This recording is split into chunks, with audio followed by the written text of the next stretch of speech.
The year is 2001 and a young woman is returning home to her apartment with her hands full of recently bought groceries. As she walks down the hallway toward the door of her apartment, she sees her neighbor holding on to the leashes of two incredibly strong and vicious-looking Mastiff dogs. The woman is taking care of them while their owner, a high-ranking member of the Aryan Brotherhood, serves time in prison. No sooner than the dogs see the woman than they lunge forward, easily getting away from the woman who's holding them. A savage attack ensues. She does not survive the prolonged assault after being bitten on every part of her body beside her scalp and the soles of her feet. The woman who was looking after the dogs understood how dangerous they were. She and her husband were both attorneys doing legal work for the imprisoned owner, so that's how they ended up with the dogs. They were aware of how these dogs, the largest weighing in at 140 pounds, had been badly treated and were extremely aggressive. Okay, viewers, think about that short story for a second. You haven't been given all the facts, but you've heard the basics. What was the person taking care of the dogs guilty of? What about her husband, who wasn't even there at the time of the attack? The answer is both the husband and wife were sent to prison at first for involuntary manslaughter. The thing is, the wife had at first been charged with what's called implied-malice second-degree murder. And although the jury had found her guilty of that, the judge rejected the decision. 7 years later, the decision was reinstated. The dogs, by the way, were euthanized after the attack. You could say they got the death sentence. Some of you might now be thinking, how come the husband was convicted of manslaughter even though he wasn't there? Others might be thinking, well, he was equally responsible since he agreed to look after the dogs. We're guessing most of you are wondering, what on earth is implied malice second-degree murder? The short answer is it's a degree of murder. In the realms of law and how it's applied, murder is far from simple. Today, we'll explain what all the degrees are, and to make things clearer for you, we'll give you some rather stark examples. Okay, so you've all heard the word homicide. You probably watched a cop show and heard the line, "I think we got a homicide on our hands." It basically means the killing of another person. It might have happened through a reckless act or it might have been on purpose. It could have also been unintentional or on accident. There's something called non-culpable homicide. What that means is the act of killing a person was justified in some way, such as self-defense, or when a soldier kills another soldier. It could also be an accident in which a person that caused the accident is not at all at fault. The Latin word culpa means fault or blame, so you can be culpable or not culpable. When there's non-culpable homicide, compensation might be sought, but it's not a criminal offense. However, if you cause an accident and someone dies, it could be a criminal offense if your actions were the result of willful blindness or negligence. A man in the US was convicted of negligent homicide after he left his 6-month-old daughter in a vehicle for 6 hours. She died as a result. The man claimed he'd forgotten. After finding his daughter, he put her in the refrigerator to cool her down. Even though all this sounds quite horrific, in the end he didn't do any prison time. Negligent homicide is similar to manslaughter, but it's also different. They both relate to killing a person without any intention to do so, although the former concerns not doing something rather than doing something. Manslaughter is more about recklessness, while negligent homicide relates more to making a fatal mistake. How courts see things depends on them. The guy who left his kid in the car could have been convicted of manslaughter, and there have even been cases where the same happened and the parent has been charged with murder. That happened in 2016 in Georgia. As you'll understand after you finish the show, what a person is charged with doesn't always make sense. Or at least person A and person B can commit the exact same offense, and there are two different outcomes in relation to what they're convicted of. Culpable homicide has 3 major categories: murder, manslaughter, and infanticide. That means killing an infant. And as you'll see, there's more to it than this. Let's start with something rather easy. Take the story of Ted Bundy. He killed people because he wanted to kill people. That was his intention. That's certainly a culpable homicide, as is hurting someone so bad that the perpetrator is pretty sure the injuries will lead to death. Okay, so what if Mr. A plans to kill Mr. B, but he doesn't achieve this, but actually kills bystander Mrs. C? What's that? Well, it's still murder, even if the person didn't mean to kill Mrs. C, and that's because his first intention was to kill, but in this case, the killing was transferred to another person. This is called transferred intent. Let's now give you an example. A woman in the US was shot and killed even though she was totally unknown to the guy that pulled the trigger. He was standing a block away having an argument with a guy when he shot the gun. You could say he didn't mean to kill the woman, but because he did mean to kill the man, he was charged with murder with transferred intent. Even if you do something that you know is so crazy that it could possibly kill someone but you didn't have the explicit aim to kill someone, it can still be ruled as murder. It basically means that your conduct was so damn dangerous and foolish that when a person died as a result, it is murder. This could be said to be a third-degree murder, something which not all states in the US have. In other countries, it just wouldn't be called murder, it'd be called manslaughter. It could also be called depraved-heart murder. which sounds like something from Middle Ages Britain. We should say that this can be both second degree and third degree. We told you this was complicated. Let's give you a real-life example of a depraved-heart murder. There was a teenager in the US who thought it'd be a good idea to get the guys together and play a game of Russian roulette. That's never a good idea.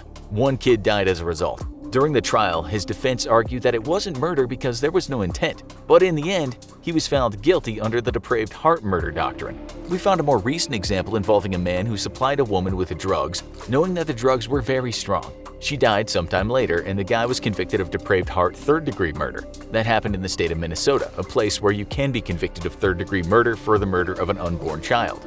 This is how the kind of murder has been explained. A murder without intent to affect the death of any person causing the death of another by perpetrating the act eminently dangerous to others and evincing a depraved mind without regard for human life. Yep, being stupid can make you a murderer, in some countries at least. In many countries, if you can't prove killing with intent, you will not be sentenced to murder at all, but the sentence of the crime will be based on just how reckless the action was. Then you have second-degree murder, which also differs from state to state, or how a jury in a state will view the crime. Unlike what we've just talked about, it usually involves the killing of another without explicit intent. Let's imagine that you lent your friend some cash, but when you ask for it back, he refuses to pay up. Worse than that, he tells you that you never gave him any money, and anyway, you're a total pushover. He then goes and tells his friend what a loser you are. Another thing, your mom's always going on about how you need anger management sessions. You are infuriated at that very moment, and even though you have no plan to kill the guy, you just pick up a baseball bat that's handily lying around and whack him with it. In this case, you might be charged with second-degree murder because you didn't plan on killing him. You did know, though, that when you violently swung that bat, you caused serious damage to his head.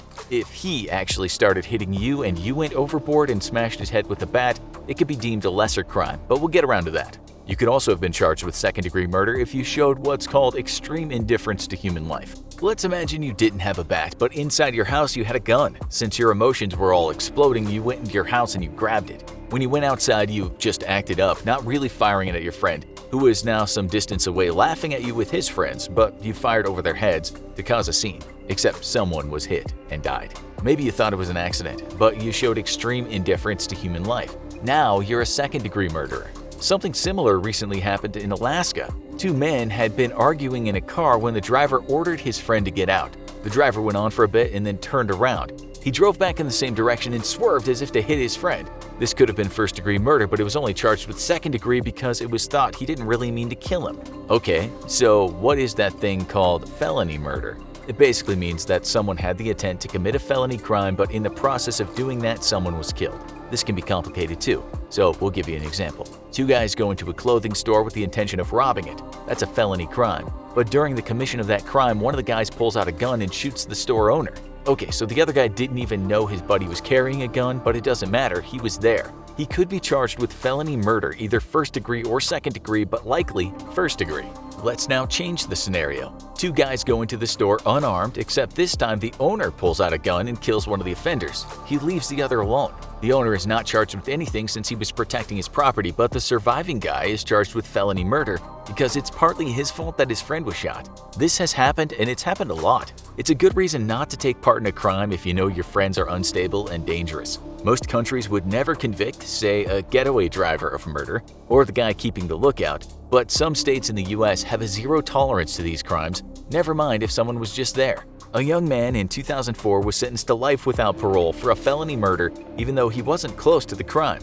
He just lent his car to some friends, but he'd been told they were going to steal drugs from people. He didn't, however, know anyone would be killed. This was what he later said. "I honestly thought they were going to get food. When they actually mentioned what was going on, I thought it was a joke." His sentence was later reduced to 25 years. The lesson to be learned here is don't lend your car to small-time gangsters. You could end up facing a lifetime in prison.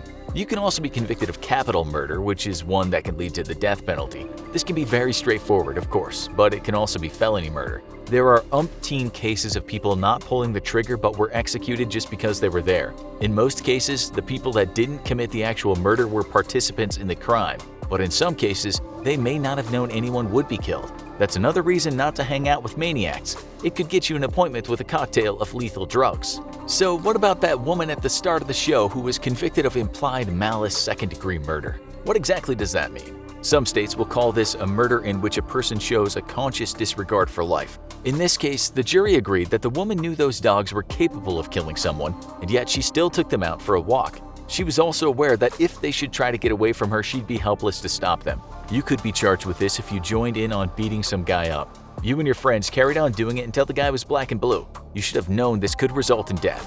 Another case in which it could happen is if you had firearms training and killed someone accidentally while showing off your gun. Again, you should have known better. Many drunk drivers have faced this charge. Some courts might find you guilty of the lesser charge of manslaughter, but if they think you showed enough implied malice, they might actually find you guilty of murder. Manslaughter also has degrees, and they can sound similar to some degrees of murder we've discussed. At times, someone might die because of your actions, but you might not be charged with the crime at all. Imagine you were walking down the street and some drunk guy bumped into you and then fell and hit his head. That's not a crime, but what if you pushed him? Well, if it's a crime will depend on how hard you pushed him and the whims of criminal justice. There's involuntary manslaughter, which means unintentional killing of someone from negligence or reckless behavior. That could also be sometimes deemed to be a kind of murder. An example of involuntary manslaughter could be a guy working on a roller coaster who forgets to buckle someone in and they die. It wasn't a depraved action and there was no malice unless the guy was drunk on something, and in most cases, if he was just forgetful, it would be involuntary manslaughter. Let's give you a real-life example of an involuntary manslaughter, and a strange one at that. A rich man hired a young man to dig a hole under his mansion to find a hidden nuclear bunker. As the man was digging, there was an electrical fire and he died. The rich man was later charged with involuntary manslaughter, which meant his reckless actions had caused the death. But get this, he was also charged with second-degree depraved-heart murder. That's because he also showed a depraved indifference to human life. If you're wondering how someone can be convicted of a lesser crime as well as a worse crime, it's because the jury can choose only the lesser crime if they want to. There's also constructive manslaughter, which means someone is killed during the commission of a small crime. Let's say you're driving recklessly and you hit someone. Well, that could be constructive manslaughter. If you were driving normally and some kid just ran from behind a van in front of you, that was an accident. Then there's voluntary manslaughter, which ends with someone being killed even though the person charged with the manslaughter didn't intend to kill someone. He was also aware his actions could possibly lead to something very bad happening. This is pretty common. Imagine you get into a fight over who's next on the pool table. You're not a killer, but you know how to defend yourself. You hit the guy, and he dies. Okay, so you could be charged with second-degree murder, but because you acted knowing you were at risk, it's likely you'd be convicted of voluntary manslaughter. It can be called a heat of passion crime. If someone comes home to find their spouse in bed with another person, they could get angry. If a fight breaks out and someone dies, perhaps there are mitigating circumstances and the crime could be voluntary manslaughter. Let's give you a real-life case. Not long ago in the US, a man believed another man was dating his ex-girlfriend. Both men got into an altercation with one of the men, the guy accused of dating the ex, thinking the other guy was going to pull a gun on him because he reached around his back. I didn't wait for his hand to come back up and I shot him, he later told the court. The other guy died. That might sound like murder to you guys, and indeed, he was first charged with second-degree murder. But in the end, he got 25 years for voluntary manslaughter. It seems it was thought there was no intent to kill, and this all happened in the heat of the moment. But like many of the cases we've discussed today, there's sometimes no telling what a person might be convicted of. Now, you need to watch Why Prisoner Proven Innocent Can't Be Released, or have a look at Innocent on Death Row. Here's what you actually get when you're released.